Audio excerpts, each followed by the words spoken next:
Bonsoir à vous, bienvenue à notre capsule en direct, notre capsule du mercredi soir. Et durant le mois de mai, puisque c'est notre premier soir, je vous présente le thème du mois de mai. Soyez les bienvenus. N'oubliez pas de vous joindre à nous aussi dans le Zoom après pour discussion, échange, communion fraternelle et prière les uns pour les autres.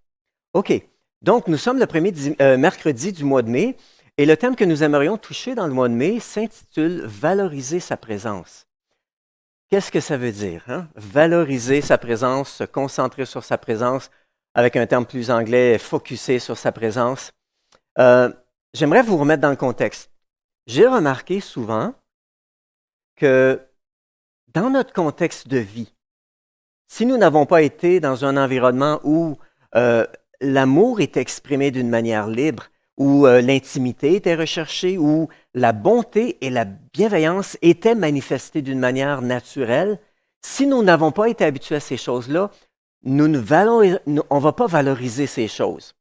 C'est-à-dire, on ne va pas valoriser la relation, on ne va pas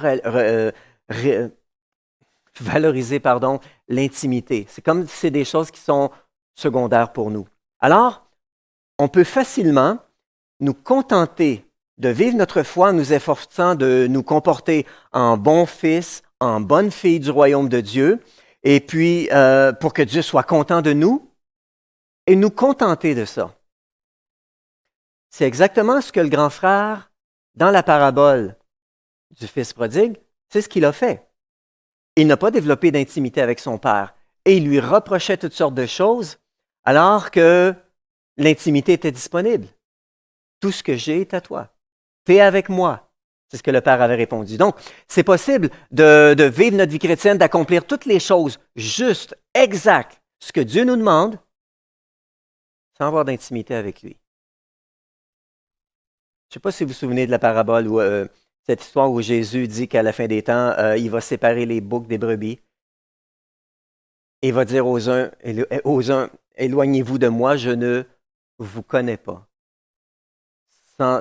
On dirait que l'intimité est importante. Donc, valoriser sa présence, la présence de Dieu dans notre vie, c'est revenir à l'essentiel de ce que Dieu a voulu. C'est ce que je crois réellement. C'est pour ça qu'on dit très souvent, être chrétien, c'est une religion, c'est une relation, c'est pas une religion. On insiste souvent sur ce point-là. Être chrétien, c'est une relation, ce n'est pas une religion. Donc, Jésus a dit lui-même, sachez-le, je suis avec vous tous les jours jusqu'à la fin du monde. Jésus souligne aux disciples pour les rassurer, je suis avec vous. Il n'a pas dit je serai, je suis avec vous. Ma présence ne change pas. Alors, on va regarder quelques passages de l'Ancien Testament pour voir à quel point c'est important pour Dieu quand même, cette présence. Le premier passage, on le trouve dans Deutéronome au chapitre 5. Je le trouve intéressant parce que c'est Moïse qui fait une revision de toute la loi, qui revoit avec le peuple d'Israël, ils sont devant le pays promis. De l'autre côté du Jourdain, il y a le pays promis. Et Moïse dit, OK, on fait une revision. On s'assure que vous aviez bien compris les choses. Et lorsqu'il fait cette revision-là, il explique ce qui s'est passé la première fois lorsque Moïse a conduit le peuple d'Israël devant la montagne de Sion, ou je ne me souviens même plus du nom en tout cas, devant le mont Sion, j'imagine. Et que là, Dieu leur a dit, OK, préparez-vous, on va avoir une rencontre ensemble. Après que Dieu se soit manifesté d'une manière vraiment glorieuse, le peuple d'Israël a dit, wow! Vous savez ce qu'ils ont dit? Ils ont refusé une relation directe avec Dieu. Ils ont dit, wow! On ne savait pas que Dieu peut apparaître à son peuple et que son peuple ne meurt pas de ça. Mais, on ne veut pas mourir. Alors, Moïse, on te délègue. C'est toi qui vas être l'intermédiaire. Va voir ce que Dieu a à te dire, puis nous, on va obéir. Et ici, voici ce que Moïse cite comme étant la réponse de Dieu. Dieu a dit à Moïse, oh, c'est correct Moïse, va, dis-leur, retournez dans vos tentes. Mais toi, reste ici avec moi. Et je te dirai tout ce qui concerne les règles et tout, la manière dont le peuple d'Israël doit se comporter. J'aime cette phrase-là. Mais toi, reste ici avec moi. Et on voit que pour Dieu, c'est important, la présence de Moïse. Il aurait aimé la présence de son peuple a refusé.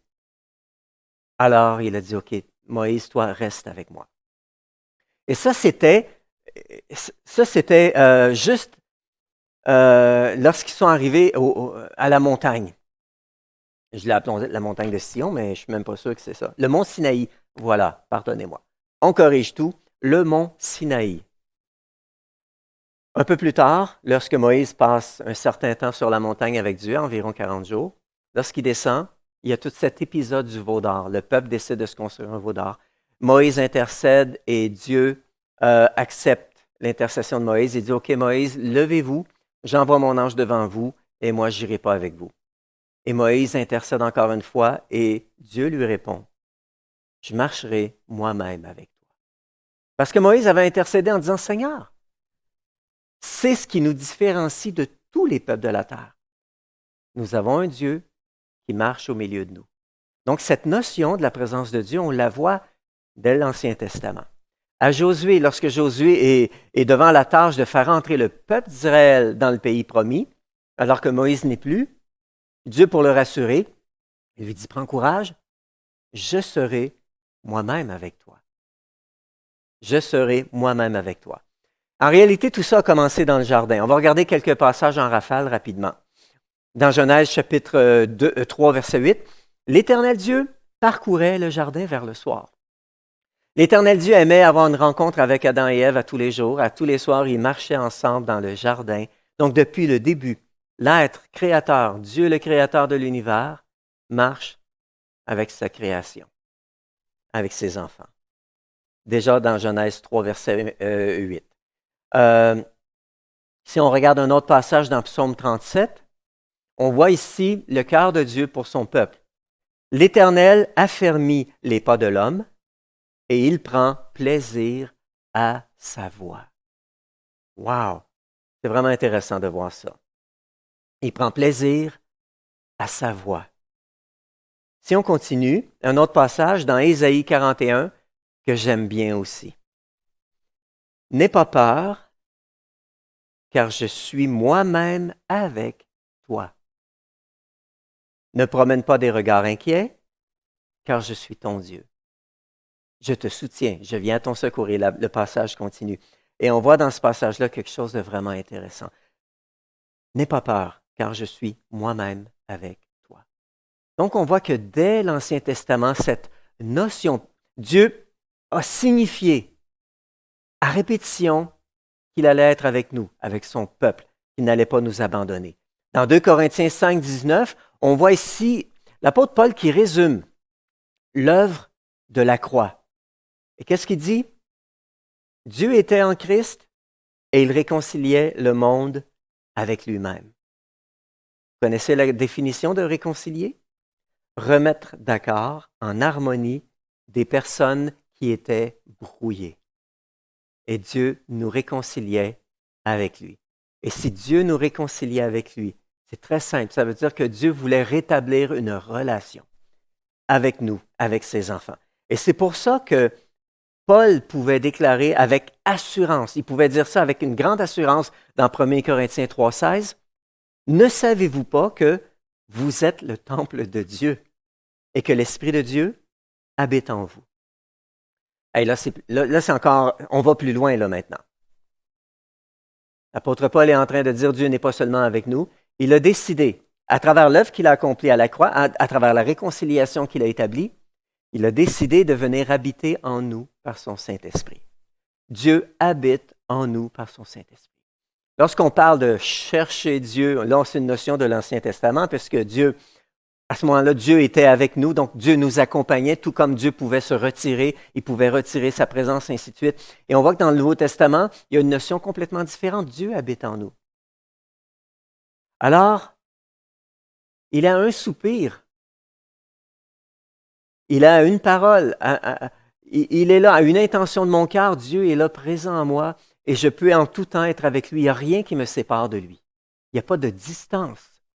Alors, quand on parle de valoriser sa présence, c'est un peu ce que ça veut dire. Il y a quelqu'un qui habite en moi et je n'en tiendrai pas compte, ça n'a juste pas d'allure. Donc, durant le mois de mai, c'est ce qu'on veut voir. On va essayer de clarifier qu'est-ce que ça veut dire de valoriser sa présence. Il y a des points qui sont vraiment importants. Je vais juste vous les dire maintenant. Et Annie, Pasteur Frank, Pasteur Annie et Jean-Jacques, à tour de rôle plutôt, vont nous parler de différents aspects de ce que c'est de valoriser, de se concentrer sur la présence de Dieu.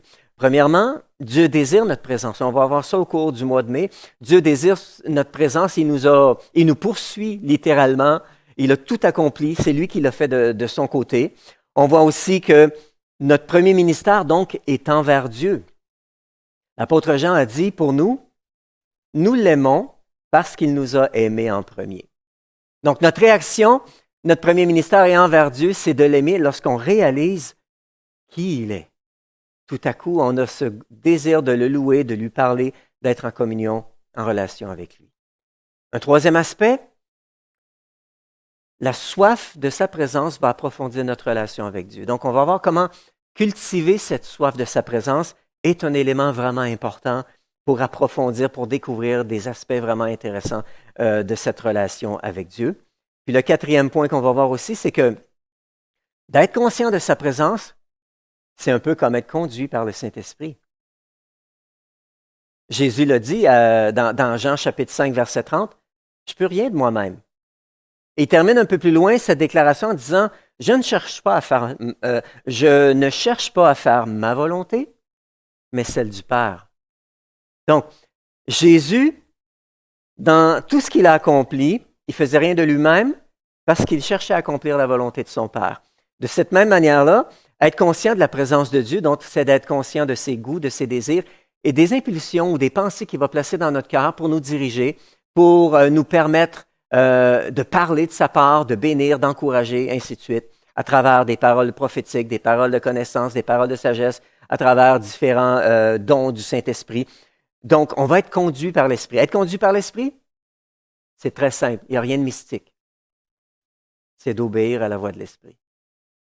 De s'habituer à cette voix, à cette pensée qu'il va placer dans notre cœur, cette présence de Dieu dans notre vie. Donc, c'est les 4 aspects qu'on va voir durant le mois de mai. Maintenant, Dieu est omniprésent. Dieu est présent partout. Donc, lorsque nous valorisons sa présence, c'est que nous désirons une plus grande manifestation de sa présence, une plus grande mesure de sa présence, parce que Dieu est présent partout. Et on vient de le voir, Dieu est déjà présent dans notre vie. Malgré qu'il y a la présence de Dieu, le Saint-Esprit en nous, l'apôtre Paul parle de baptême du Saint-Esprit, d'un revêtement de puissance, tout comme Jésus aussi en avait parlé. Un exemple, lorsque nous entretenons l'amitié avec quelqu'un, on entretient cette amitié en parlant de ce qui intéresse l'autre. On entretient cette amitié en faisant des choses qui intéressent l'autre. Bien, c'est exactement la même chose avec Dieu. Nous voulons qu'il nous parle? Nous voulons être vraiment conscients de sa présence? On peut parler de ce qui l'intéresse. Parlons de ce qui l'intéresse.